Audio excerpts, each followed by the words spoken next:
Welcome to another edition of Interruptions. I'm your host, Otis Smith. Today, my next guest is a graduate, played at Arkansas State, was drafted in 1990 by the Philadelphia Eagles, played 8 years in the NFL with the Philadelphia Eagles and the Miami Dolphins. I'm talking about Mr. 86, the underrated, but yet hadn't been duplicated, Fred Barnett. How you Hey, doing, sir? hey, what's up? What's up, Otis? I, Thanks for pre- having me. I appreciate you blessing me with your presence, man. I love talking to legends of all walk of life, and I consider you one of those legends in the NFL that prepared the game to, where it is now. Yeah, Uh, b- because when you play, you know what's so interesting, and I'm sure you can attest to it because you played in the NFL, is that you guys in the era you played in, a receiver had to do everything. It wasn't watching you guys back then. There was no one trick pony. no, You had to be able to go deep, go across the middle, run the comeback, the dig, the curl. Like yeah. it wasn't no. All right, we're gonna throw it to him just because he can go deep. That was that wasn't that We, wasn't we it. had block linebackers. You name it, Mm, man. You name it. I And know some you. some of us wore neck rolls. Hey, you said block linebackers. Who got the short end of the stick when they said, "All right, go block 56." Oh, it's all you really had to do is just get in his way because you really don't want to block a linebacker. That's the truth. You just all you need is 1-2 seconds to just kind of make him go Just around got to you get and it away. Okay, make him cause hesitate. And the running back get to where they need to get. cause I would have told somebody they was like, "We need you to block LT." I would have been like, "The devil is a lie." Yeah, you a Holla. lie. I'd have been like, "You pay me to catch passes. You don't pay me to." Yeah, but you know what? I of course you want to stay away from linebackers because they were a lot stronger than they really looked. Yeah. They were a lot. I mean, when you get tackled by a defensive back, Hmm. it's like whatever. You get hit by a linebacker, dude. That's a whole another situation. I I, can. I remember playing actually against the Redskins, Hmm. and so I was in the slot. So I lined up, and I'm looking, trying to figure out what coverage it is. And there's a defensive back in front of me. So I'm like, okay, it's probably cover one, man coverage because the cornerback came over. Right. But Wilbur Marshall got in front of me. So I'm like, okay, Ooh. so it was a little confusing because it's like, wait a minute, he's not covering me because it's defensive back there. I'm like, well, all right, maybe they're going to a zone. Right. As the cadence is going, this whole happens fast. He gets in front of me, then he goes back on the line. And I'm like, oh, okay. And so when he goes back on the line, he turns his back to me. Okay. So little did I know that his responsibility was to just get a jam on me and fall back in coverage. Oh wow. So when the ball, I relaxed because of course, he had his back to me. Right. But I was close to the end of the line. And so as soon as the ball was snapped, I take off. He turns to me and gives me one of these Oh man. right up top of the head. Woo. And as he hits me, I Right. literally just go to the sideline, just like To fall out the pitch.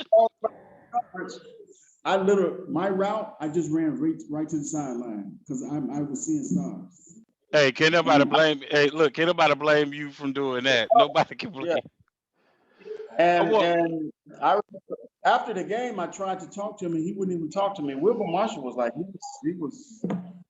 I'm like, Wilbur, good hit, and he just looked at me and just Yeah, walked you off, and I'm like, and yeah, you were still getting the same Wilbur that played with the Bears, even though he was in DC. He was still that same Wilbur Marshall. oh my goodness, man.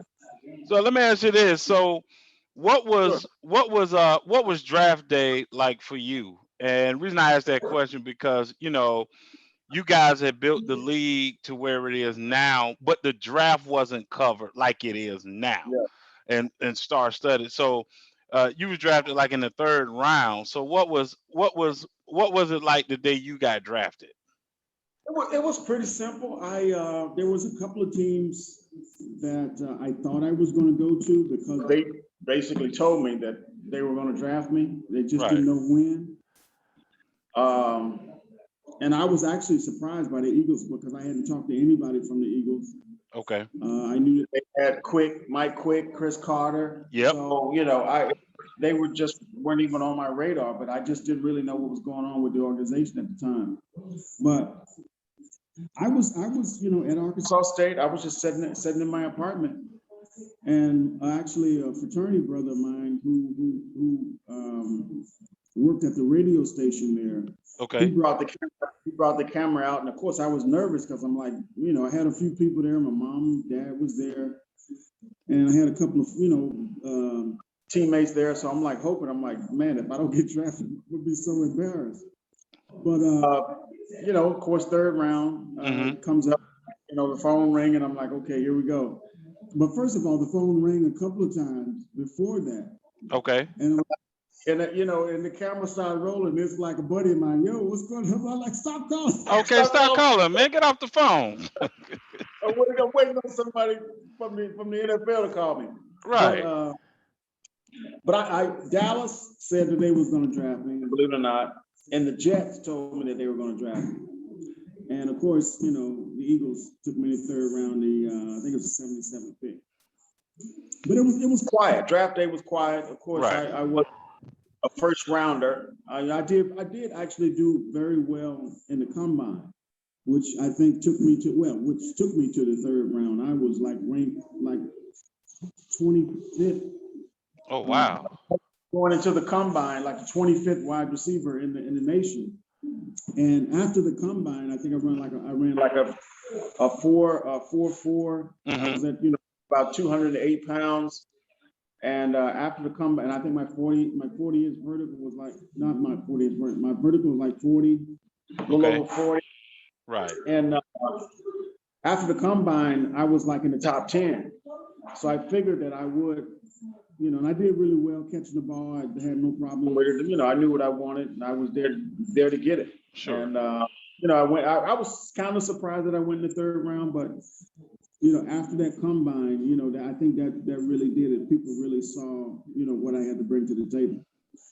What was because you put up some good numbers your rookie year. What was the feeling for you like your rookie year? It was just all exciting, man. Just being in the league, being from a small town in Mississippi, dreaming of being in the NFL, going to a wishbone team in college, not getting a football. It was like, wow, I'm here. It was I remember coming out of the huddle one time. I think we were playing the Colts, and there was a TV timeout. Okay. When they called timeout, we had already had the play and everything. So I was just kind of standing out there, and all of a sudden, I just started looking in the stands. And I'm like, oh my goodness, I'm here. I'm turning around, looking in the stands, and we were in the vet at the time, and it was just like, it was like overwhelming. Just that feeling that wow, I did everything I needed to do, worked hard. Not only have I made it, but I'm on the field right now. And that was actually the first touchdown I had against the Colts. Because I'm sure that had to be, like you said, an awesome feeling. Accomplishing not only, like you said, getting to the league, but being on the field as well, and your rookie year being a major contributor. Yes. How good were those Eagles teams that you played on? I mean, from the offense to the defense, because you guys were stacked actually on each side of the ball.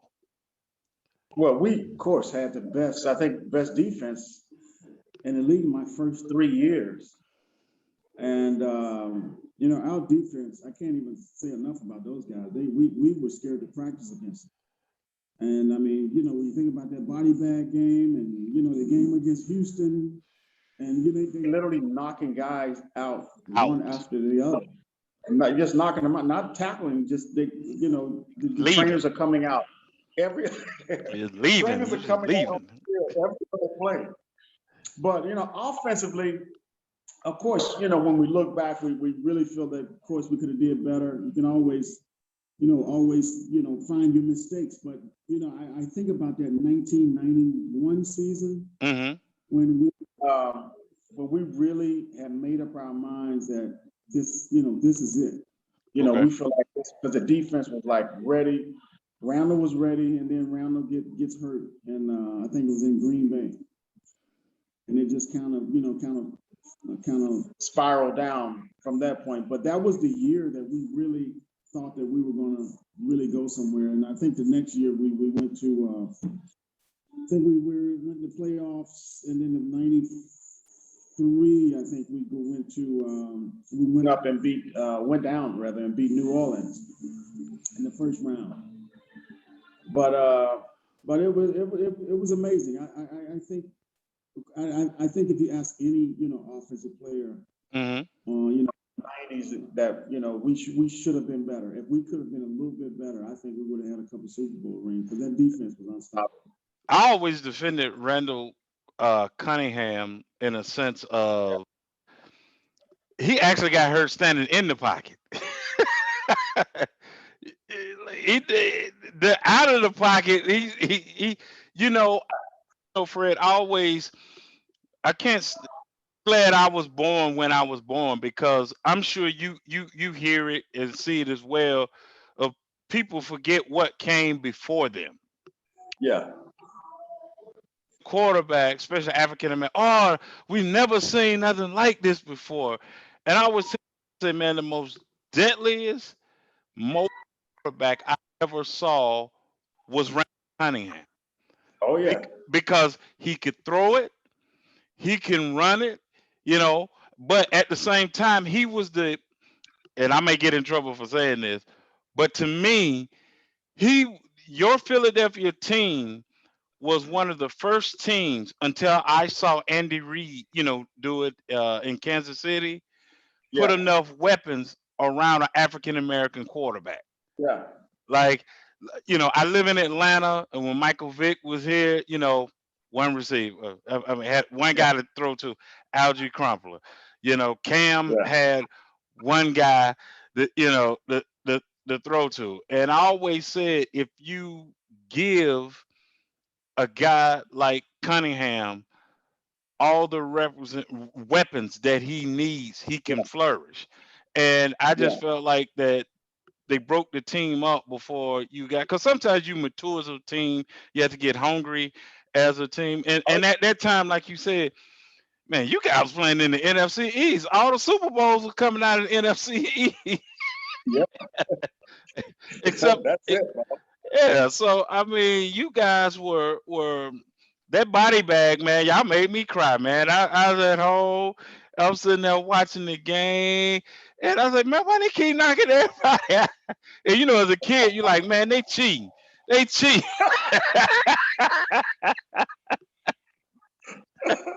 Oh, man, Oh, yeah. I was so mad, but I was always a fan of yours, Chris Carter's, Quick, Oh, man. and here's the thing, I said this had a chance to interview Drew Pearson, and Uh-huh. the amazing thing about his era and your era of playing is that when we would go outside in the yard and play, I could be a fan of another team, but I was still a fan of you guys. So I could go out in the Yeah. yard and say, okay, I'm Fred Barnett, Yeah. I'm Chris Carter or what have you. So that's much respect to what you guys brought to the table, what you brought to the table as a player, where you are a brand unto yourself that where kids wanted to be you, even though if they're not a fan of the Eagles, Yeah. they just knew you were the real deal. Yeah. Yeah.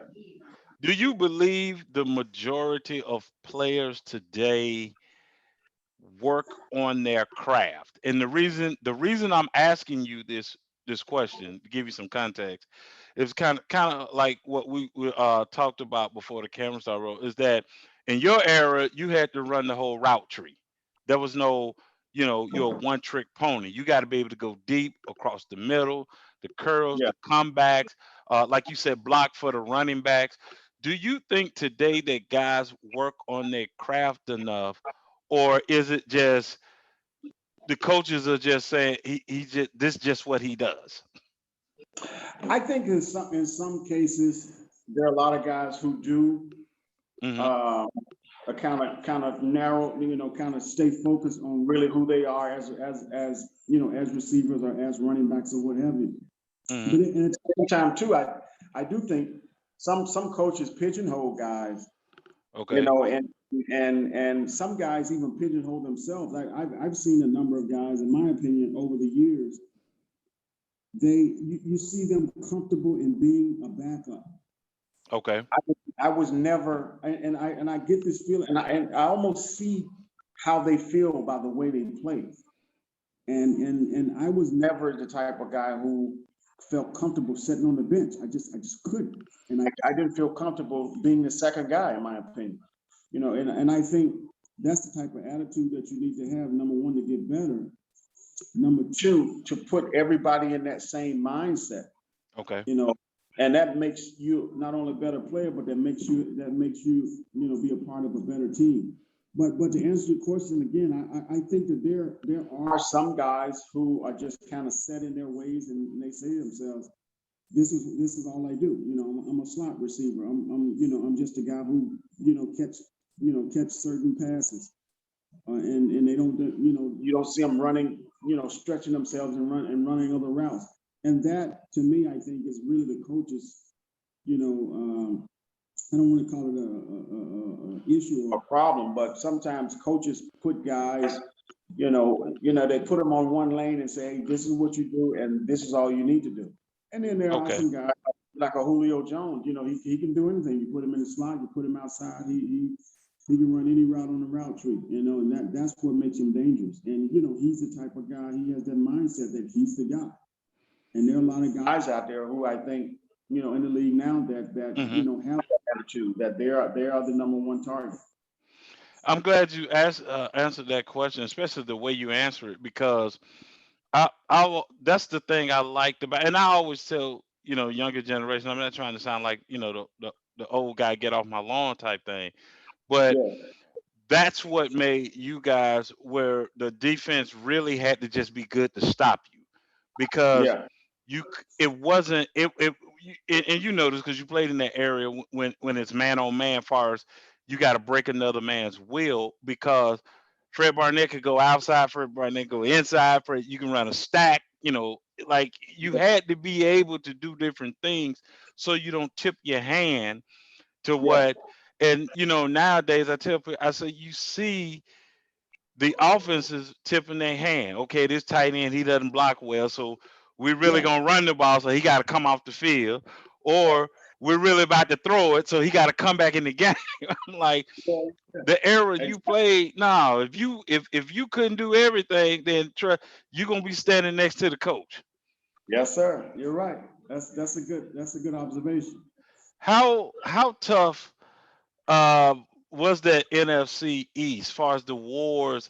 I mean, because even though we talk about the Washington football team and we talk about the Dallas Cowboys, the Yeah, Giants, me and Roger Worski talk about that was another team that was sneaky, which was at that time the Arizona, the St. Louis Cardinals. yes, yeah. They were tough as well, man. And actually, they will always give us a hard game. And I think they beat us a couple of times when I think I was there. But interestingly, I get the question sometimes, what's the one team that you like to play against?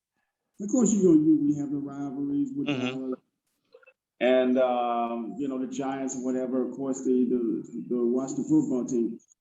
But the one team that I always took it from ear to ear with was Arizona, man. Yeah. I love playing in Arizona. I love playing in the stadium there. It was hot as hell, but but I always had a great game against the Cardinals. I don't know why, and I guess you can kind of thank Aeneas Williams for that as well too. Yeah, man.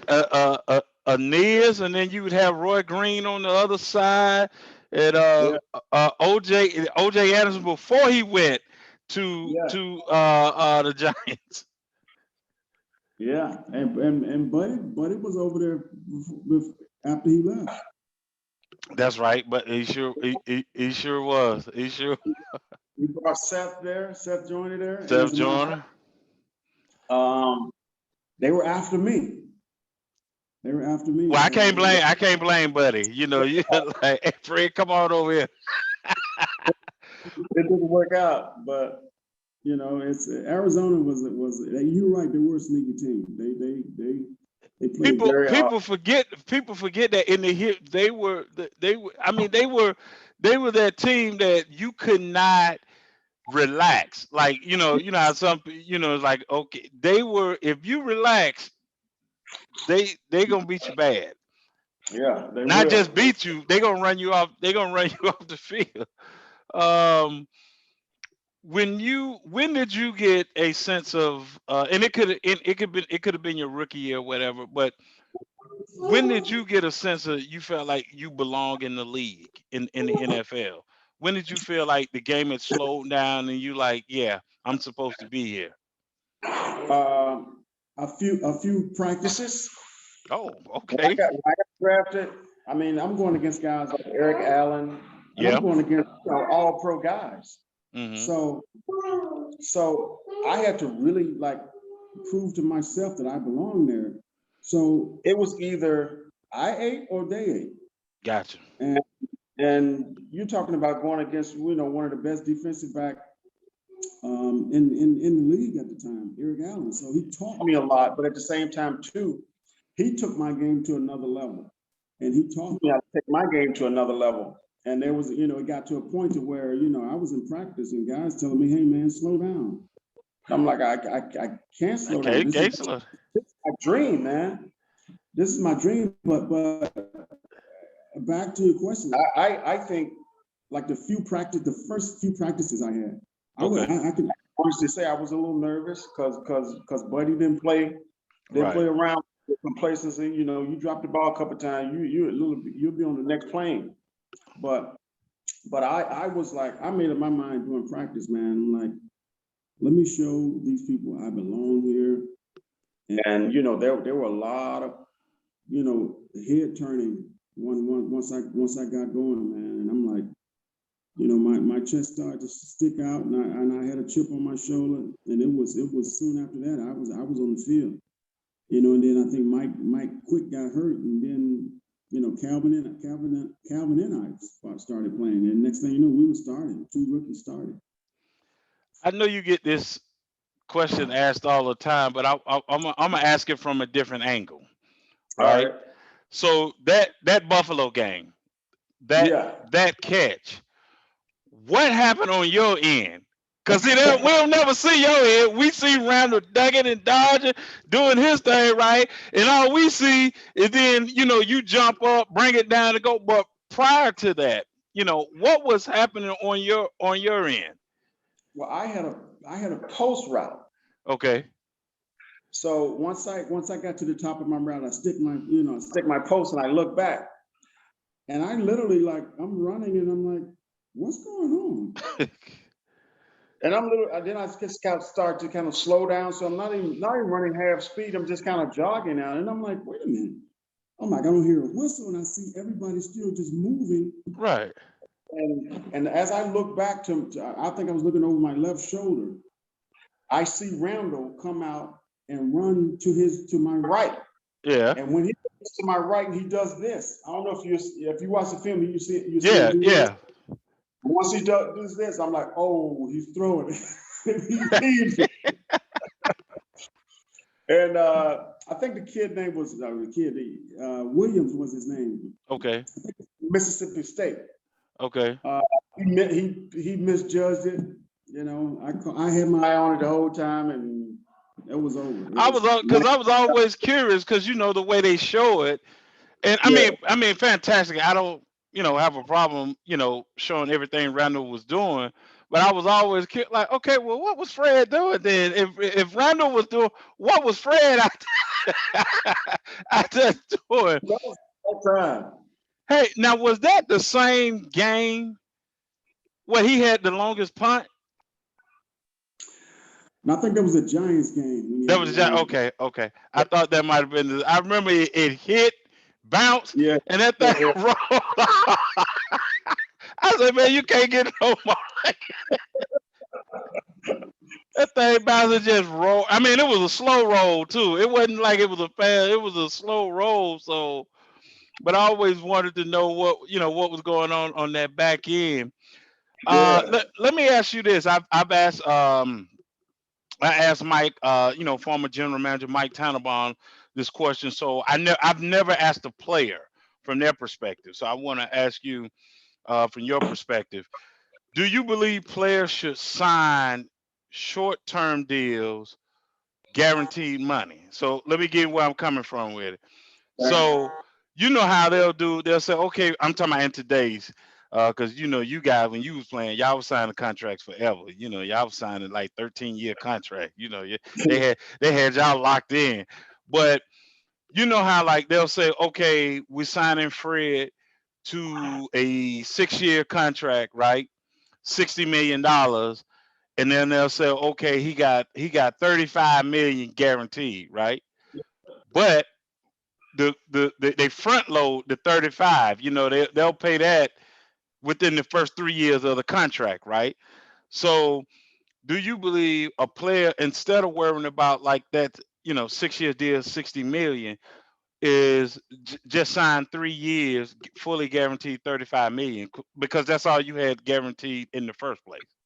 Actually, that makes a lot of sense, but it wouldn't make sense, of course, for the organization because you have to understand that when you as a player play and you play well, your stock go up.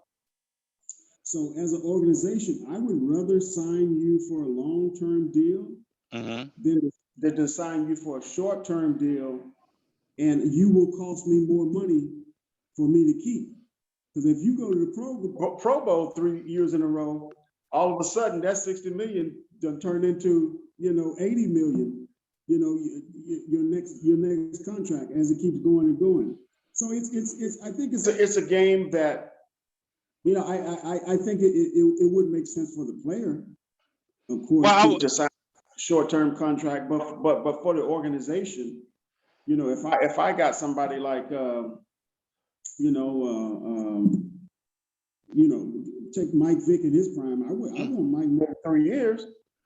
I'm like, nah, I gotta get you 8 years. I was asking the question because with Mike, actually, Mike Tannenbaum actually agreed with you, far Yeah, as that they should, because his thing was it actually helps with the team building because the guy, is on a shorter term, so it's a less mhm, hit against the cap. But when you have a longer, even though you're front loading, this guy's still on the hook, especially like a quarterback, right? You got yeah, a guy on the hook, you paying 30 some $1 million, where the money's reaching now, 30, 40 yeah, million dollars. And I can't slide. It's hard for me to slide other people up, so I'm losing players. So, yeah, but I get what you're saying also from the team's perspective. If Fred or Michael Vick is still balling, you know, yeah, but what I was looking at is that when the players are still balling, like remember that's what the problem was in Seattle. All those guys on the defense felt like, look, I done outperformed my contract, right? yeah, But the team still has me say for another 3 years, but I'm making peanuts now. And yeah, and so my thing was, well, you already knew when you signed that 5, 6 year deal, you weren't gonna make no money on the back yeah, end. It yeah. wasn't it wasn't happening. So I would just want from a player perspective, if they can find some kind of way to guarantee the contracts, yes, they're gonna of course be at a lower dollar amount, but especially because of the violent nature of the sport, I think you Oh, take I think you're taking care of the players, but also you're helping the salary cap. And hey, Yeah. if the guy from I'm just saying from the team perspective, if the guy doesn't pan out, guess what? You're not Yeah. looking at him. He's gone. And Yeah. I felt like when they was negotiating, the CBA, that they Hmm. should have had it where you can only franchise me one time. Yeah. Yeah. That's an interesting Cause point. because I think they, especially running back, they are killing running backs with their Oh, franchise tag. yeah. By the time they franchise you twice and you try to get to the big money, they're like, "Well, Yeah. you're 30, so we're not Yeah. gonna pay." Yeah. So, what motivated you to play at a high level? Yeah. What was the thing that got you out there to say for your entire career, like I'm just going to be playing at this high level? What motivated you? I think one of my biggest, I guess, strong points or what helped me out was that I'm very competitive, Okay. and the fact that you're standing in front of me trying to stop me from doing something, that's enough for me to go back, go to the film room and work on, things I need to do to make sure that, I win every time. Okay. And it's not, it's kind of hard to, teach young kids how to develop that type of attitude without it kind of being kind of misconstrued, and that winning, of course, is not everything, but at the same time too, for a player at that level, for myself at the pro level, it was like, I had to win, and with that type of attitude, it took me to another level. And it took me to, that percentage level where, I was grading out, 90, 90 Hmm. to 95%, every game. Of course, nobody does anything perfect. Right. But when you're able to, raise the bar for yourself, you're not going to be perfect, but you're going to be that guy who's the coach says, hey, this is the guy we need to throw the ball to. This is the guy that's going to Hawaii. So it really, I think the competitiveness that I had just kind of, took me to the. I mean, I compete in anything. I compete shooting pool, ping pong, whatever. Still competing. Hey, I told somebody, I said, one way when you're getting older is, how when you play basketball, right? You run up and down the court, you're competing, right? Like you said, you're trying to win. And then, when you can't do what you used to do and you start volunteer to take the ball out, and then, when you lose, to because you're still competitive, but to justify it in your mind, you be like, hey, I'm just working out, just trying to get a run and try to get a sweat in. Knowing 20 years ago, that wasn't Oh, your mentality. yeah. So, Yeah. who, let me ask you a question. This is just two more questions, but this is a sidebar question. This is part of the second question, but what how did you what was going through and or what goes into an athlete's mind when you have to call it quits? um you know Used to playing at a high level, and you pretty much not like, hey, some guys play 10, 15, 20 years or whatever, some guys play less than that, but what is the dynamic mentally when you say, I've got to let this game go because I just can't play it anymore? Yeah, and that's a great question, and that really depends on, what the reason is. Okay. There's some guys who, for health reasons, just can't continue to play. I had two ACLs on my right knee, and actually ended up getting released by the Dolphins. Right. And the Kansas City Chiefs called me that week, but I think the fact that I was so mentally drained, Okay. and that I felt like I had a successful career, and I had some business things that I was working on. Okay. I just really thought, that it was time, and it wasn't emotional at all for me. And I Okay. think for some players, that's a long bridge to crawl, to cross rather. Mm-hmm.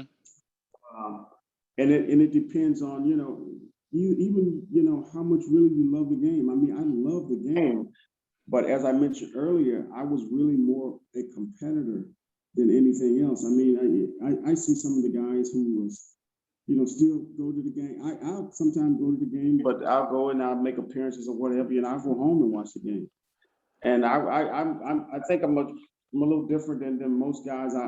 Once I walked away from football, I was done with it. And I actually did a coaching intern with the Titans one year, and that proves that I wasn't ready to be a coach. Waking up at 4 in the morning, I'm like, hell no. I'm like, nah. What you say? The intern, you was like, nah, this ain't. Nah, this ain't. I tried it, but this ain't what I need to be doing. Okay. I retired from the intern. But it really depends on how attached You are to emotionally to the game, because of course you can't stay attached physically to the game. right. But I've seen some guys have a hard time. I've seen guys who, played for only 2 or 3 years, and we have our alumni deals, Mm-hmm. and they'll be on the field, and you can tell they're just kind of feeling themselves. I'm like, man, this over, dude. Okay, we are not about to suit up, bro. Calm down. But it was. I try to put it in perspective, Mhm. because it was a game. It was just a game for me that put me in a position to do well for myself financially, and kind of continuing to create opportunities for me through it. And I think one of the things that I'm proud of is that I really took advantage of the stage that I had, Okay. and I worked very, very hard, to be where I am, even right now. And that is, having people like you calling me and wanting to talk to me. Oh When yeah, you man. so there's something that I did, Oh man, you listen. I don't know if your kids knew it or not, but hey, dude, you was a bad boy, man. Like you were. It's it's like I talked to Herman Moore. When I talked to Herman, I said there were certain guys who just played on the organization. Sometimes they just didn't put it all together, but it doesn't yeah, take away. I told him, I said, man, I would have loved you seen. I said, I would have loved you stay in Detroit. I said, you could have stayed in Detroit now, but I said I would have loved to see you play like with like John Taylor. I said, you yeah, and yeah, I said, man, now see you. I don't have to say that because you had Quick and Carter and you, so y'all had in the defense. I just think if you guys could have stayed together, had a little bit more time, I think yeah, you most definitely would have. You wouldn't have been the last team to, win in the NFC East. Sometimes I tell people football is that ultimate team sport. It don't happen quick like in basketball. Basketball you get you one or two good players, get some role play. Now football you need more than one or two players. oh yeah, You need oh more yeah, than that. So for my sure. final question for you is, who were you when you was drafted in 1990 as a young man, a player coming into the NFL, and how did you evolve to who you are today? Well, first of all, I was raised by two great parents. Like as I mentioned, coming from Mississippi, I always thought to do the right thing first. Of course, I'm not perfect, but you don't see any news clippings or negative stories about me, and you never will. If it's up to me. And I took that same discipline and character that my mom and dad taught me right into the NFL. Gotcha. And I still, today I got 4 kids, and we're actually living here in Bermuda now until next year. My wife has a company here, and you know, I even told my wife the other day, I said, it's interesting how our kids are so nice, you know, and you know, we're just, of course, proud of them. They have a choice to make. But at the same time, too, I can feel, you know, the teachings and the character that my mom and dad put in me. I'm doing the same thing with my kids, you know, and I have two daughters that are great athletes. They're at the University of Virginia. Okay. One is a lacrosse player. The other one is a rower. She's on the rowing team. They run the ACC this year. Okay. I got two young boys. They're twins. I got two young boys that are 10 and 4. Okay. And looks like the 4-year-old's gonna do something. He's a legend already. Okay. Brooklyn is my son. Brooklyn, 10-year-old. He's goodness gracious boy. The boy wears a size 10 shoe. He's about 5'4", and he weighs about 190. Ooh. Ooh. He decides to play. I told him the other day. I said, "You decide to play football, you're going to be a beast." And that's one thing I'm doing. I'm not going to push them to do anything. Even with the girls, when they started in sports, they were just kind of figuring it all out. Right. You know, and you know, I just let the coaches coach, and then, you know, next thing you know, they both, you know, on full rides to UVA. But I you know, my transitioning from I think Mississippi to Arkansas State to Philadelphia, and me being where I am and who I am now is really, you know, comes from the root, you know, of where I grew up back home in Mississippi. Well, I appreciate you coming on the show and blessing us with your presence. I love to have you back on again and teaming you up with either another receiver or a DB. It has some great, you know, great dialogue, you know, from both sides of the ball. You know I'm competitive, so if it's a DB, I gotta win. So. All right. Well, I'm gonna tell you who I'm gonna reach out to. I'm gonna reach out to Eric Davis. I'm gonna reach out to ED and see if we can get him on. So once again, thank you for blessing us with your presence, and make sure you stay safe and stay blessed out there like you've always been. Thanks for having me, boss. Thank you.